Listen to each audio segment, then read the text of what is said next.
अस्सलामुअलैकुम एवरीवन। हम लोग स्टार्ट करने लगे हैं हमारे फीमेल रिप्रोडक्टिव सिस्टम का अगला topic, that is disease of pregnancy.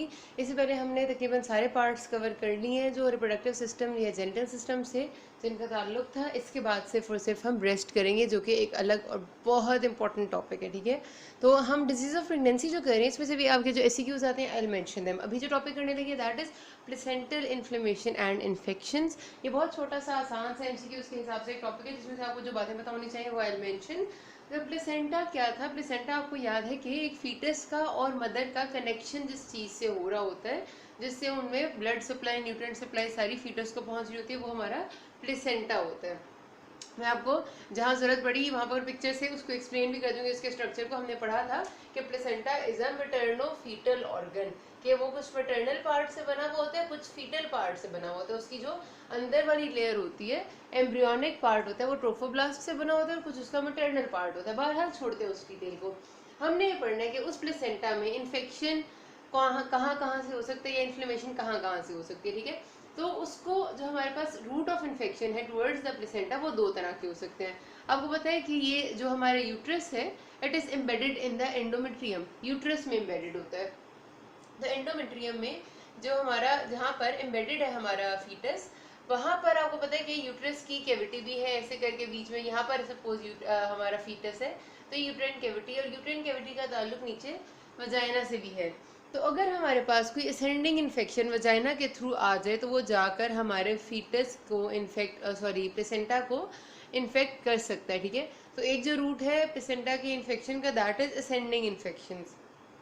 जो दूसरा रूट है वो हमारे पास होता है ब्लड के थ्रू के, क्योंकि हमारे पास, मैंने कहा ना कि मैटरनल फीटल ऑर्गन है प्लेसेंटा, तो सपोज फीटस का अपना ब्लड तो चलो इन्फेक्ट नहीं हो सकता, लेकिन मदर के ब्लड में कोई इन्फेक्शन है और वो ब्लड जब फीटस के पास आता है तो वो इन्फेक्शन भी फीटस के पास आ जाता है, that is haematogenous type of spread. I am sorry. Okay, उसके बाद हमारे पास क्या होता है कि असेंडिंग इन्फेक्शन, जो हेमाटोजेनस स्प्रेड, तो दो इसके हमने पाथवेज देख लिए। असेंडिंग इन्फेक्शन जो है, इसमें हमारे जो मेन प्रॉब्लम है वो क्या है, वो गैस अब ये बात समझने के लिए ज़ाहिर है आपको अपने जहन में आपको पता होना चाहिए कि फीटस की क्या हिसाब किताब था, प्लेसेंटा क्या था, अम्बिलिकल कॉर्ड क्या थी और फीटल मेम्ब्रेन्स क्या थी। मैं आपको एक ज़रा सी बात उसके बारे में रिवाइज करा देती हूँ कि फीटस मैटरनल बॉडी में या वूम्ब ऑफ द मदर में पड़ा हुआ जब होता है, जब वो रहता है वहाँ पे, तो उसके ऊपर दो तीन कवरिंग्स होती हैं। सबसे पहली जो कवरिंग होती है that is called as amnion. ठीक है, और इसके अंदर होता है सारा एमनियोटिक फ्लूइड भरा हुआ जिसमें हमारा फीटस मौजूद होता है। ठीक है, जो सेकेंड कवरिंग होती है that is known as chorion, और इनको कंबाइन करके हम कहते हैं कोरियो एमनियोनिक मेम्ब्रेन। ये दोनों फीटस के ही ट्रोफोब्लास्ट से बनी हुई होती हैं। ठीक है, अच्छा, अब फीटस का ट्रोफोब्लास्ट क्या था वो तो आपको याद है ना, शुरू में ब्लास्टोसिस्ट बनता है, फिर दो तरह के सेल्स बनते हैं, ट्रोफोब्लास्ट एंड एक दूसरे होते हैं, फिर ट्रोफोब्लास्ट से साइटोसेंसिटिव ट्रोफोब्लास्ट बनते हैं। लंबी बातें हैं, छोड़ देते हैं उनको, ये सारी एम्ब्रियोलॉजी में आपने पढ़ी होगी बातें। फिलहाल बस इतना याद है कि फीटस को दो मेम्ब्रेन्स कवर करनी, which is known as amnion, which are amnion and chorion.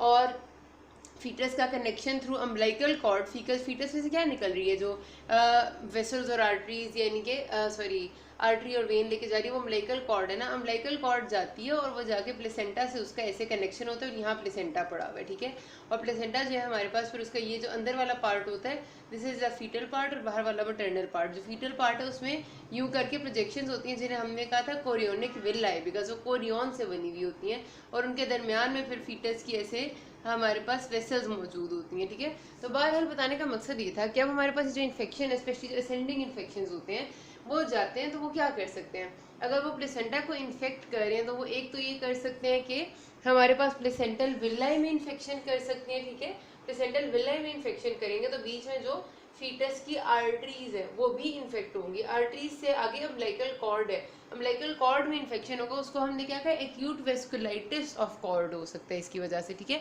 और जाहिर सी बात है कि फीटस को शदीद डैमेज होगा इसकी वजह से। और दूसरी क्या बात हो सकती है कि हमारे पास जिसके इर्द गिर्द मेम्ब्रेन्स है, एमनियन, कोरियन, ये इन्फेक्शन या इन्फ्लेमेशन की वजह से एडीमा होगा, और वो इतना प्रेशर बिल्डअप कर सकते हैं कि फीटल मेम्ब्रेन्स रप्चर हो जाए, रप्चर होगा तो एक्सट्रीम हेमरेज और इमरजेंसी हो जाती है। ठीक है, और हमारे पास ये दो इसकी मेजर जो कॉम्प्लिकेशन है असेंडिंग इन्फेक्शन की, और जो ऑर्गेनिज्म नॉर्मली करते हैं, क्योंकि ये असेंड कर रहे हैं ना, तो जो वजाइना का नॉर्मल फ्लोरा है वही इसमें मेन पॉजिटिव एजेंट होगा। और वजाइना का नॉर्मल फ्लोरा में आपको पता है कि कैंडिडा एल्बिकन्स और क्लेमाइडिया वगैरह बहुत इंपॉर्टेंट होते हैं, माइकोप्लाज्मा भी पॉजिटिव हो सकता है।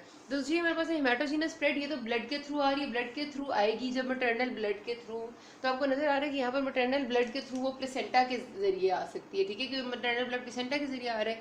तो सबसे पहला काम ये हो सकता है कि हमारे पास जो विल्लाए हैं, हमारी प्लेसेंटा विल्लाए, उनमें इन्फेक्शन हो जाए, दैट इज कॉल्ड एज विलाइटिस, ठीक है। ये वहां पर भी विलाइटिस हो सकता था, यहाँ भी हो सकता है। और उसके बाद विलाइटिस से आगे फिर वही बात है कि इन्फेक्शन फीटस तक भी स्प्रेड कर सकते हैं।